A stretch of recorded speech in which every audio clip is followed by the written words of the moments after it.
el tema 3, entonces vamos a hablar de estimación por intervalos. O también nos solemos referir a esto como la construcción de intervalos de confianza. Intervalos de confianza. En esta primera sesión voy a comentarles un poco primero sobre la lógica de cómo se trabaja acá, y en la siguiente sesión vamos a construir, ojalá juntos, en la medida de lo posible, siguiendo el método aquí de Alexander, vamos a construir juntos intervalos de confianza para los diferentes parámetros que nos interesan. Entonces vamos a arrancar por aquí. Objetivo general. Partimos de lo que conocimos, ¿verdad? De lo que ya conversamos en los primeros dos temas, es decir, partimos de que conocemos las distribuciones muestrales, por ejemplo, esta última que hablamos en el examen de S cuadrado, conocemos la distribución muestral de X barra también, para probar sobreestimadores de los parámetros poblacionales, los cuales nos dan una estimación puntual. Es decir, nosotros con estas propiedades que mostramos, insesgamiento, eficiencia, consistencia y suficiencia, con esas propiedades hacemos una buena estimación puntual. Sin embargo, no hemos incorporado una noción probabilística a la hora de aproximarnos al verdadero valor poblacional. Es decir, ahorita estaríamos diciendo que, por ejemplo, con la media muestral X barra, podemos estimar de forma eficiente, insesgada, etcétera, etcétera, mu, la media poblacional. Sin embargo, no es esa forma de proceder la correcta, ¿verdad? No hacemos una estimación única, ¿verdad? Un solo punto, sino que construimos un rango que representa cierto nivel de probabilidad, ¿verdad? Entonces, eso es lo que queremos hacer con dos condiciones. Primero, evidentemente, que contenga al parámetro zeta que estoy tratando de estimar. Y la segunda, también bastante intuitiva, el segundo requerimiento que tenemos para estos intervalos, es que sean lo más pequeños posible, que la amplitud sea bastante pequeña. No nos sirven, en otras palabras, intervalos en los que son tan amplios, tan anchos, que en realidad nos dan muy poca precisión. Y aquí ustedes ven también cómo se relacionan las propiedades o algunas de las propiedades que vimos en estos primeros dos temas con lo que vamos a intentar hacer aquí. Por ejemplo, el tema de consistencia. O sea, ¿cómo controlo yo, siendo insesgado y siendo de varianza relativamente pequeña, cómo hago con tamaños de muestra crecientes controlar ese rango alrededor del cual nos movemos con respecto al parámetro poblacional? Esos límites del intervalo, de ese intervalo, los llamamos límites de confianza. ¿Por qué hablamos de límites de confianza? Porque la confianza esa está representada por esos grados de probabilidad. O sea, confianza es un grado de probabilidad de que nuestro parámetro zeta está contenido en ese intervalo. Luego vamos a hacer unas precisiones de exactamente cómo interpretamos esos intervalos, dado que, me adelanto a eso nada más, dado que zeta, el parámetro, no es una variable aleatoria, sino que es una constante. Entonces, vamos a hacer algunas precisiones exactamente cómo debemos interpretar esos intervalos. Entonces, ese concepto de intervalo de confianza es que contienen sus límites, y vean que esos límites van a ser variables aleatorias. Va a contener dentro de esos límites el parámetro fijo zeta, con una probabilidad que se denota con 1 menos alfa. Aquí ya empezamos con algunas convenciones, y es que hablamos de 1 menos alfa denotando esa probabilidad. Entonces, esta probabilidad de 1 menos alfa indicará la proporción de veces que la estimación de una muestra aleatoria caerá en ese intervalo. Esa frase es muy importante. Eso es lo que les decía ahora, que nos va a tocar precisar de cómo se interpreta ese intervalo. O sea, yo tengo una proporción 1 menos alfa, una probabilidad 1 menos alfa, que está asociada a ese rango definido por los límites de confianza. Entonces la interpretación es que tengo una probabilidad de 1 menos alfa de que la estimación de una muestra aleatoria, de cualquier muestra aleatoria, caiga en medio de ese rango definido por los límites esos. No voy a decir, ¿verdad? La interpretación incorrecta es, hay una probabilidad de 1 menos alfa de que cita esté entre este y este valor. Y es incorrecta porque cita es una constante. Entonces, siendo una constante, no tiene sentido referirnos a una constante como si fuera una variable aleatoria. Lo único que se puede mover en un rango, o sea, que puede tener variabilidad, es decir, no ser constante, son variables aleatorias. ¿Cuáles son las variables aleatorias? Las estimaciones obtenidas a partir de muestras aleatorias. Es decir, por ejemplo, la media muestral que yo calculo con una muestra tal es una estimación que hago de la media poblacional. Y esas estimaciones que puedo hacer a partir de una cantidad teóricamente infinita de posibles muestras aleatorias, esas estimaciones van a caer con una probabilidad de 1 menos alfa en ese rango que vamos a construir, en ese intervalo de confianza, en este caso sería bilateral, porque tiene este zeta techito sub L, o sea, el lower limit, ¿verdad?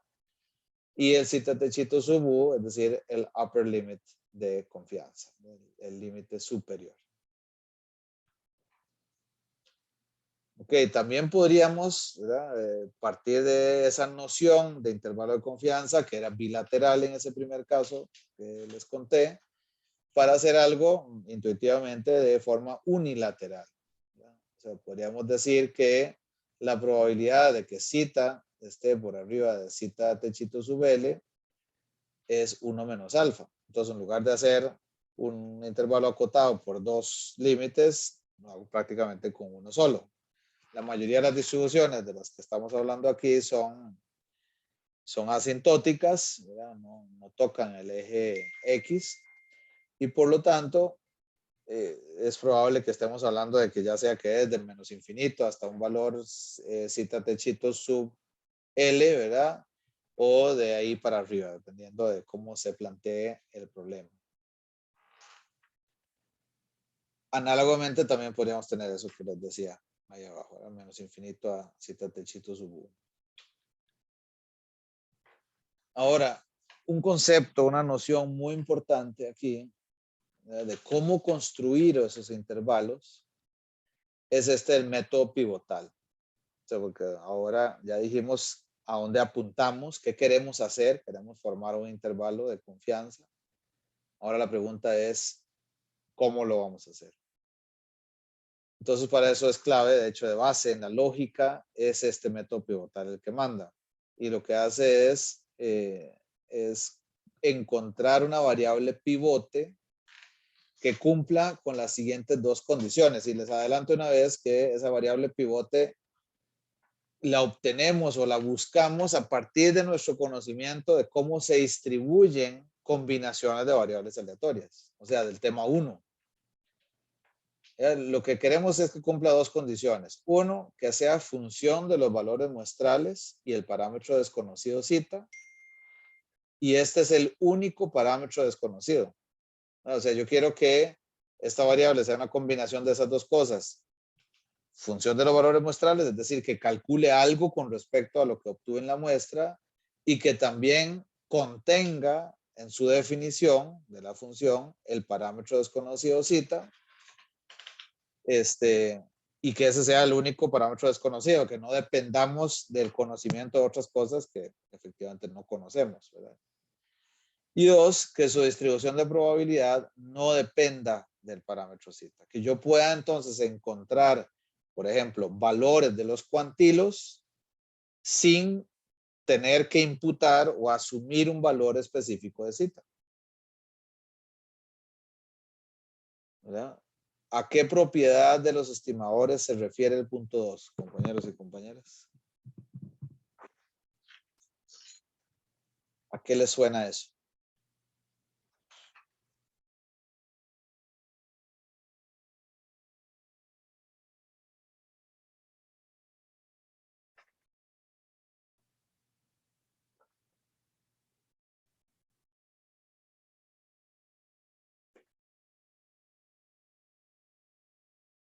¿A qué se refiere?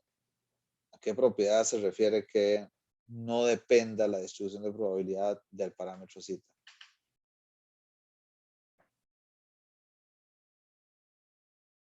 No le suena ninguna. A ensesgamiento, consistencia.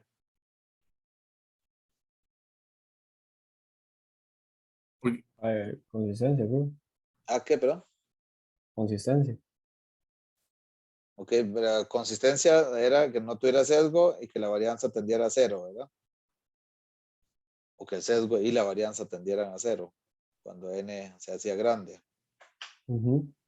Este de aquí recuerden que es la primera forma de mostrarlo. De hecho, la suficiencia era esa, ¿verdad? Que encontrábamos, recuerden que ahí hicimos un ejercicio de cómo yo al solo saber la cantidad de éxitos en una muestra podía estimar P de forma suficiente.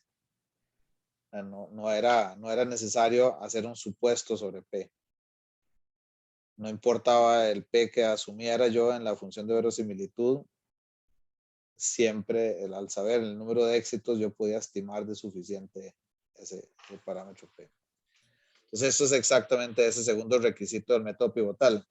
Les quiero transmitir aquí nada más que los conceptos que vimos ahí se siguen arrastrando, ¿verdad? Seguimos trabajando con las mismas ideas. Entonces, luego partimos de las siguientes dos propiedades algebraicas. Lo siguiente, si una constante C es positiva, diferente de cero, y que la probabilidad de que Y esté entre A y B, esa probabilidad es igual a 1 menos alfa. Entonces, la probabilidad de que C por A sea menor o igual a C por Y, menor o igual a C por B, es también 1 menos alfa. Es decir, yo puedo aplicar un escalar prácticamente a esta inecuación y mantener ese mismo nivel de probabilidad, o también puedo sumarlo, ¿verdad? Sumarlo, restarlo, pues, que sería lo mismo, ¿verdad? P de A más C menor o igual a Y más C menor o igual a B más C también se mantiene en 1 menos alfa. Ok, aquí por razones de tiempo, sobre todo pensando en que si vamos a querer hacer más ejercicio juntos, este tema 3, y contemplando que el tiempo que tenemos para ese tema 3 sería de aquí al próximo lunes, es relativamente corto, como les había dicho ya en el programa, les pido que ustedes revisen el ejemplo 8.4 y más bien veamos aquí el 8.39, el ejercicio 8.39 del libro de Mendenhall.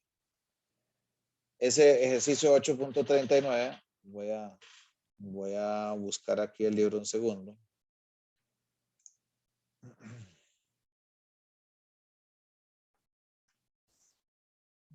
Mendenhall.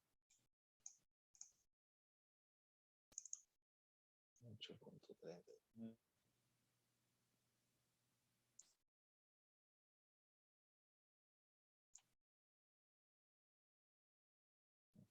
Vamos por acá.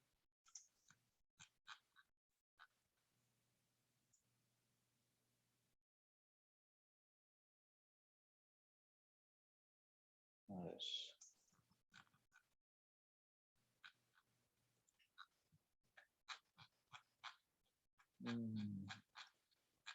Aquí estamos. Ya les proyecto. Ok, suponga que la variable aleatoria y tiene una distribución gamma con parámetros alfa igual 2 y beta desconocida. En el ejercicio 646, usted utilizó el método de las funciones generadoras de momento para demostrar un resultado general que implicaba que 2y entre beta tiene una distribución chi cuadrada con 4 grados de libertad. Usando 2y entre beta como cantidad pivote, deduzca un intervalo de confianza de 90% para beta. Entonces, vamos a venir aquí. Dijimos que 2y entre beta tiene chi cuadrada con 4 grados de libertad. Esto es lo que nos dice el ejercicio. Y queremos un intervalo, ¿verdad? Una probabilidad de que beta esté entre A y B con una probabilidad de 0,9. Entonces yo parto, y aquí es donde vienen estos temas que tienen que ver con la pregunta que hacía Maciel ahora sobre la solución de la primera pregunta del examen.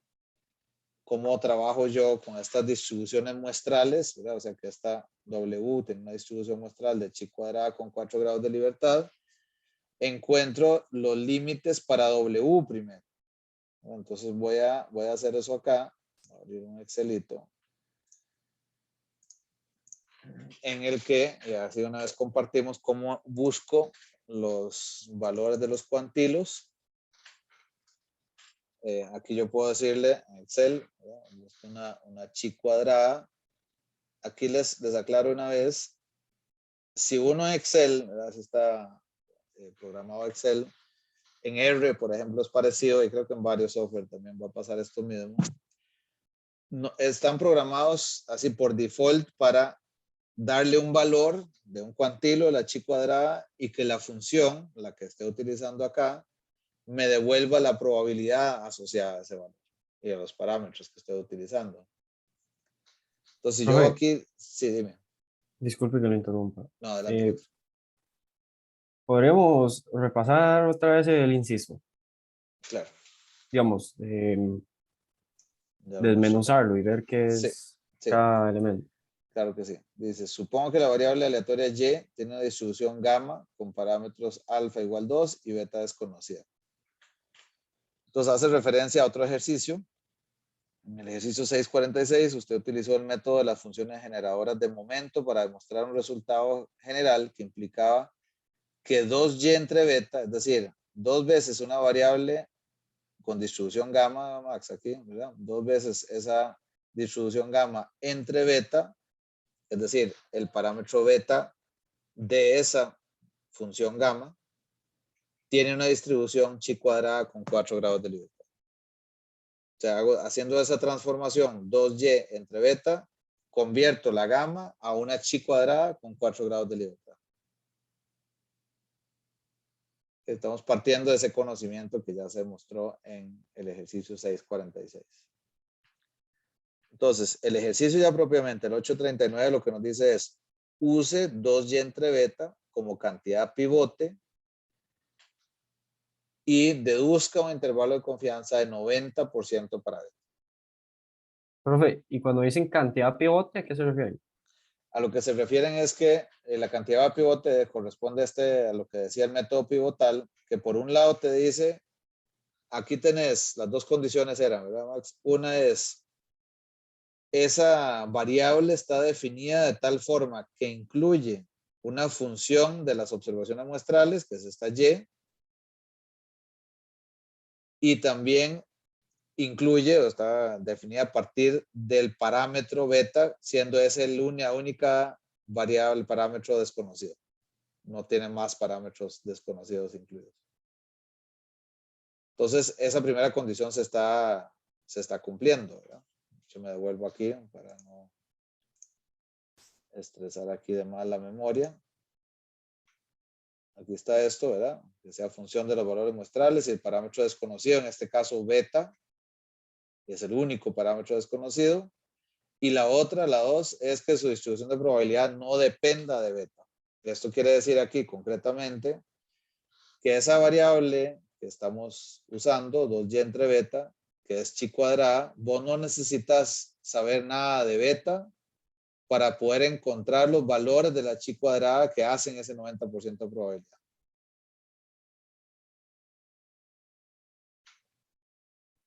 ¿Cómo, Sí, sí. profe? O sea, de hecho, mejor lo muestro aquí en el Excel para que quede más claro. En el Excel, si yo le digo, búsqueme los valores de chi cuadrada que hagan ese 90% de probabilidad, hago esto aquí, chi cuadrada inversa, para que le pueda dar valores de probabilidad y me devuelva valores de la chi cuadrada, o sea, cuantilos. Lo único que me pide, note aquí, ¿verdad, Max? Lo único que me pide es con qué nivel de probabilidad y cuántos grados de libertad. Entonces yo quiero que me dé el valor de la chi cuadrada que acumule un 5% primero. ¿Por qué 5%? Porque tengo que formar un intervalo de confianza bilateral. Un límite inferior y un límite superior para beta que me den 90% de probabilidad. Okay, entonces, como quiero 90%, necesito por fuera de ese intervalo 10%, repartido de forma equitativa entre las dos colas. Yo lo voy a decir, chi cuadrada, 5%, 4 grados de libertad, que fue lo que me definieron en el ejercicio, y me va a dar 0,71. En otras palabras, hay un 5% de probabilidad de que el valor de una variable chi cuadrada con 4 grados de libertad sea menor a 0,71. Profe, y esto no lo podemos ver gráficamente. Claro, bueno, sí, ahorita, o sea, dibujado aquí en la filmina, déjame ver si yo lo tenía aquí. De hecho sería algo como esto. Ay, mouse. De hecho, aquí está, digamos, aquí, bueno, gráficamente, ¿verdad? Esquemáticamente. Claro que lo puedes dibujar en un software también, pero aquí está el valor de A que acumula un 5%. Recuerda que la chi cuadrada siempre es mayor que 0. Entonces, de 0 hasta A, hasta ese valor 0,71 que acabamos de calcular en Excel, que es este mismo, da 5%, el área que hay debajo de la curva de esa chi cuadrada. Y por arriba de B, ese valor que si hacemos lo mismo aquí para buscarlo con 95% es 9,49, es también 5%. Entonces, en medio de esos dos valores, tenemos entre 0,71 y 9,49, tenemos un 90% de probabilidad.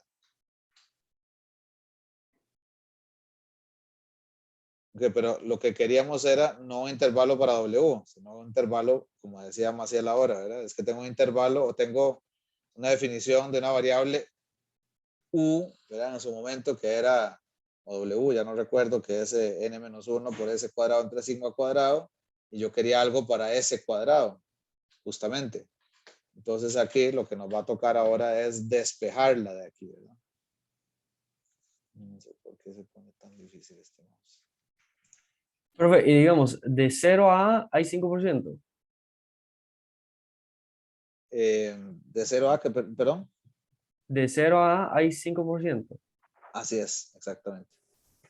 Y entonces, lo que hay dentro ahí es 90 de qué? 90% de probabilidad en medio de esos dos valores. Ok, ahí es. Entonces, ¿y el 0,71 quién es? Ah, Es un valor de la chi cuadrada, ¿verdad? La chi cuadrada es esta W, que aquí está definida.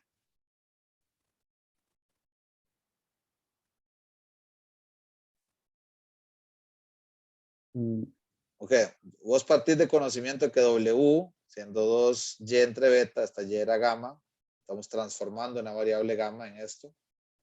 Esta transformación de una gamma se distribuye como chi cuadrada con 4 grados de libertad. Eso ya lo mostraste. Bueno, digo, se mostró en otro ejercicio, pues, es un conocimiento que nos están dando.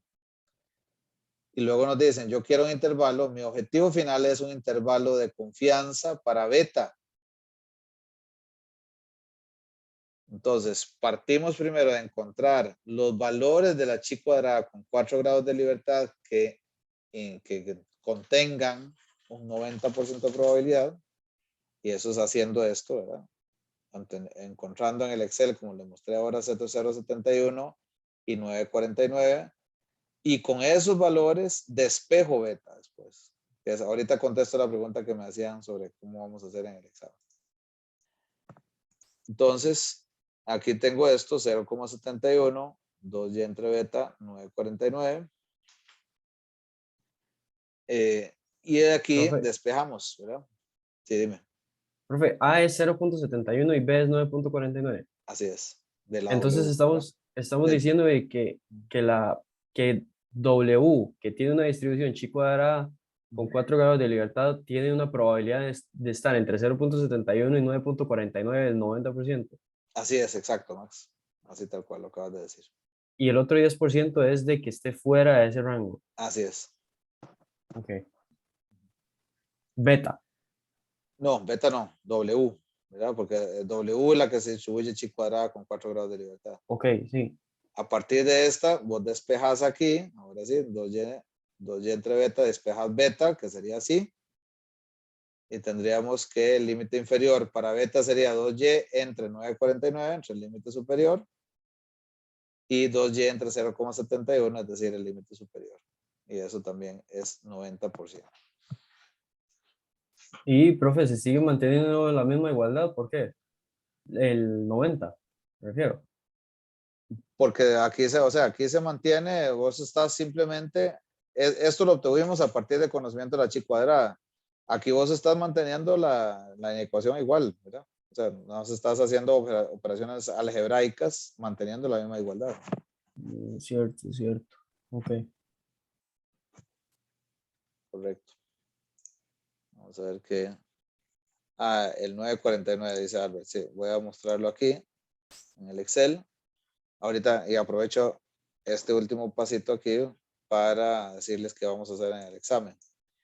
Aquí esta chi cuadrada, ¿verdad? Si yo aquí le digo ahora, dame 95%, es decir, que por arriba de este valor hay un 5%, este lo utilizo como límite superior, Albert.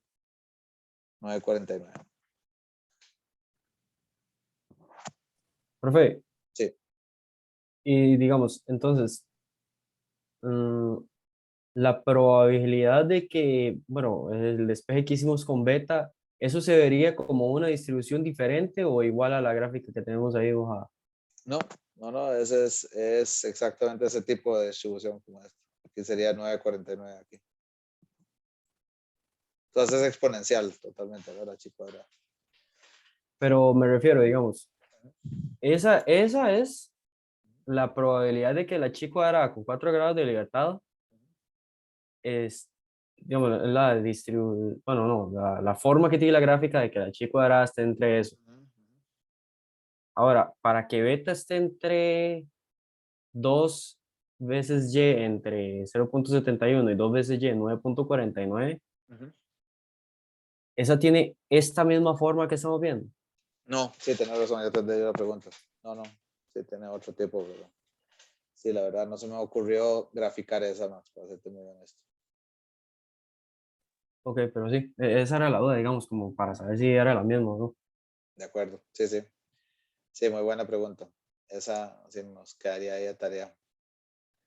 Ahí conseguimos los dos límites, exactamente, Albert. Eso es lo que hacemos. Ahora, lo que preguntaba, déjame ver aquí me estaba preguntando antes eh, Profe, Hazel, ¿verdad? Sí, dime, Max. no, bueno, que eso Perdón, que dijo Javier. Max sí, es como buscar el límite entre un límite dentro del límite. Sí, sí, es decir, al final lo que andas buscando es que esto como tal no te sirve mucho, ¿verdad? Porque vos querías acotar beta, Ujú, sí, pero al saber que esto sí se puede acotar por la chi cuadrada, al resto es despejar, que es lo que les decía ahora para el caso, por ejemplo, de la varianza muestral, ¿verdad? Te decía Maciel ahora, es que tengo n-1 por ese cuadrado entre sigma cuadrado. Eso no es exactamente la distribución muestral de ese cuadrado, no. Como esta, la chi cuadrada no era la distribución muestral de beta, pero a partir de esa distribución muestral yo puedo encontrar valores para beta, o podría haber encontrado valores para ese cuadrado en su momento, ¿verdad?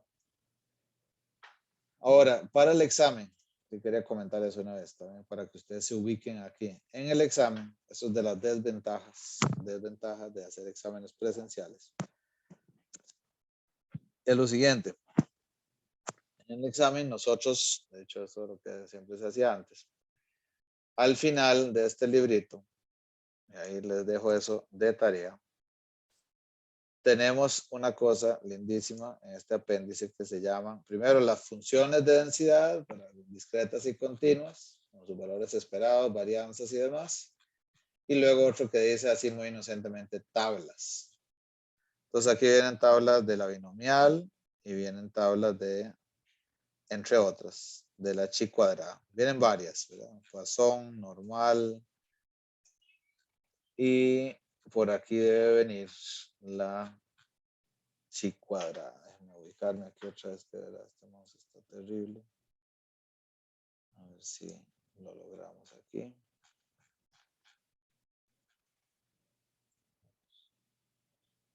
Esta es la F.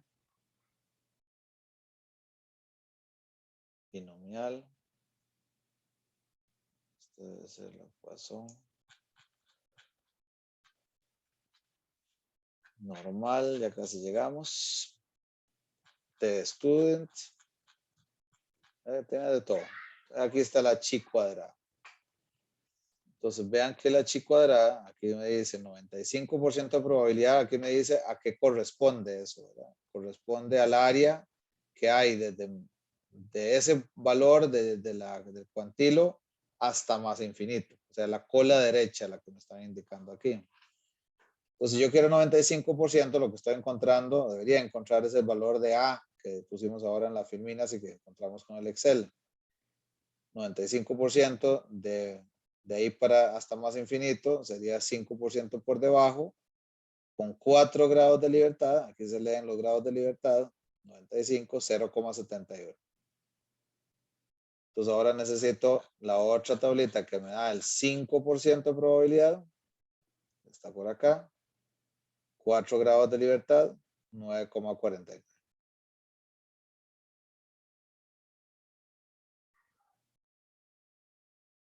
¿Alguna pregunta, comentario, compañeros?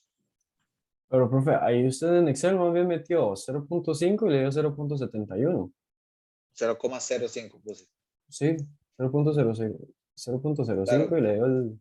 sí, es porque eso es muy importante, Max, eso que estás preguntando, porque la mayoría del software, inclusive de libros, porque casi que todos los libros de estadística tienen esas tablitas al final, la mayoría de todas las aplicaciones calculan las probabilidades de izquierda a derecha, o sea, calculan las probabilidades con la función de distribución que llamamos también. De menos infinito hasta ese valor hay tanta probabilidad. El señor Mendenhall, no pregunten por qué, le pareció más intuitivo acumular de derecha a izquierda, o sea, de ese valor hasta más infinito. Entonces, lo que yo coloqué como 5% corresponde en esta tabla al 95% y viceversa. Pero eso es una convención, por eso es muy importante ponerse aquí arriba, colocarse aquí y decir cómo se lee en la tabla en este caso. Ah, ok, va de aquí hacia izquierda, va del máximo para atrás.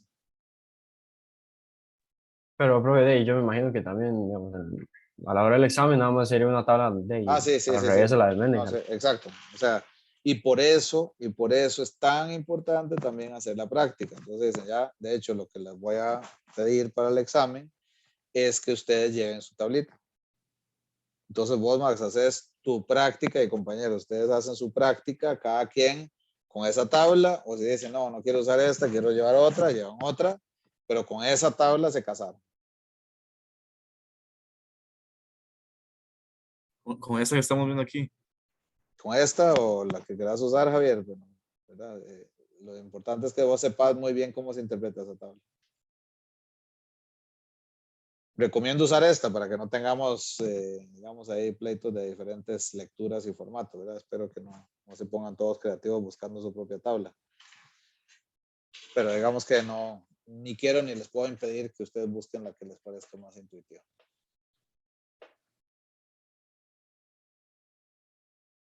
Preguntas, comentarios ya para cerrar hoy.